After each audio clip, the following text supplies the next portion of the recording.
ایک یہودی تھا، بلکہ یہودیوں کا عالم تھا.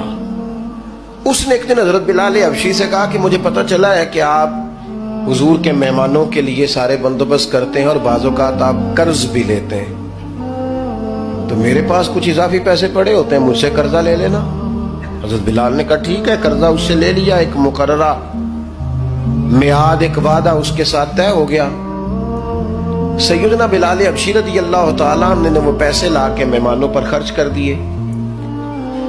ابھی اس وعدے میں نا پیسے لوٹانے میں کچھ دن باقی تھے. نبی کریم علیہ السلام، سیدنا فاروق اعظم، چند اور صحابہ مدینہ منورہ کے ایک چوک میں موجود تھے، تو وہ یہودی مطالبہ کرنے آ گیا. آپ کو میری پوری بات کی سمجھ آ رہی ہے؟ یعنی ابھی جو معاہدہ ہے، جو طے شدہ تاریخ ہے، اس میں دن باقی ہیں. اس نے آ کے کہا میرے پیسے دیں.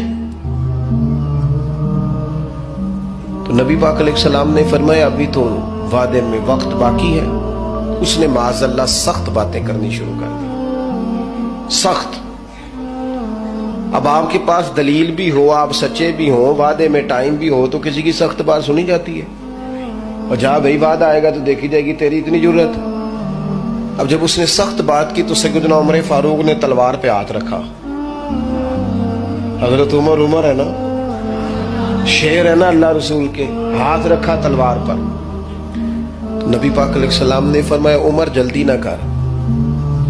بڑی بردباری سے، حلیمی سے، اطمینان سے، سکون سے. حضور فرمانے لگے عمر اس نے پیسے لینے ہیں، وہ مطالبہ کر سکتا ہے، تمہیں چاہیے تھا کہ تم اسے کہتے ذرا نرمی کر، مجھے کہتے پیسے ادا کر دے. حضور فرمانے لگے اب اس طرح کرو، اس کے ساتھ جاؤ، فلاں جگہ کھجوریں پڑی ہیں، جتنا اس کا قرض ہے اتنی کھجوریں تول کے دے دو، اور یہ جو تم نے تلوار پہ ہاتھ رکھا ہے نا، اسے ڈرایا ہے، تھوڑی کھجوریں زیادہ بھی دے دینا. آپ کا بردبار ہونا، حلیم الطبع ہونا، مزاج میں ٹھہراؤ ہونا، سکون ہونا، یہ بڑا بندے کو نا وفادار بنا دیتا ہے. آپ ہر شخص کے لیول پہ اتر کر جھگڑا نہ کریں.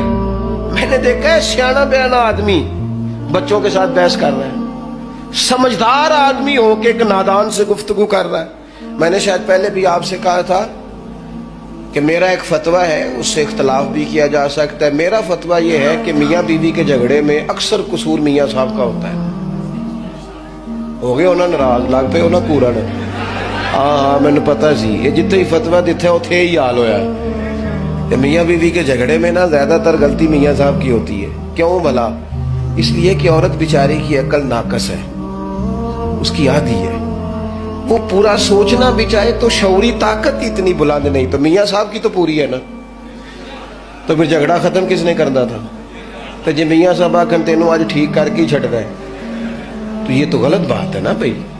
آپ یہ دیکھیں کہ اللہ تبارک و تعالیٰ نے مرد کو عورت پر افسر بنایا ہے. آپ کو چاہیے تھا آپ کا حوصلہ بھی بڑا ہوتا، آپ دلیر ہوتے، بڑی ساری غلطیاں درگزر کرتے، محبت کا لہجہ اختیار کرتے. آپ کو یہ حق حاصل نہیں تھا کہ آپ بے جا سختی کرتے. آپ کی توجہ ہے میری بات پر؟ نبی پاک صلی اللہ تعالی علیہ وسلم نے کمال بردباری کے ساتھ فرمایا کچھ زیادہ بھی. حضرت عمر ساتھ لے گئے، کھجوریں تول تول کے دی. حضرت عمر کہتے ہیں اب حضور کا حکم تھا، تھوڑی زیادہ بھی دی. لیکن وہ سیدنا عمر کے مزاج میں جلال تھا. فرماتے ہیں وہ مجھے کہنے لگا عمر ایک بات کرنی تھی. کہتے مجھے غصہ تھا، میں اس کو پر نرمی کر ہی نہیں رہا تھا. میں نے کہا جی کیا بات کرنی تھی؟ کھجوریں لے جائیں، آپ کا کام ہو گیا. کہتے ہیں وہ کہنے لگا عمر میرے دوست میرے اوپر سختی نہ کر، میرا مسئلہ سمجھ. میں نے کہا وہ کیا؟ کہنے لگا میں یہودیوں کا عالم ہوں، تورات جانتا ہوں. میں نے نا تورات میں آخری نبی اللہ کے محبوب علیہ السلام کی جتنی شانیں پڑھی تھی نا، وہ ساری رسول پاک میں موجود ہے.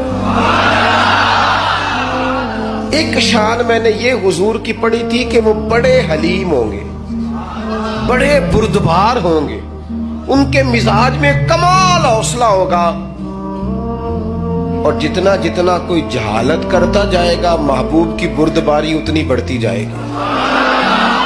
عمر میں نے جان بوجھ کے قرضہ دیا تھا، باقی ساری شانیں دیکھ لی تھی، یہ میں دیکھنا چاہتا تھا.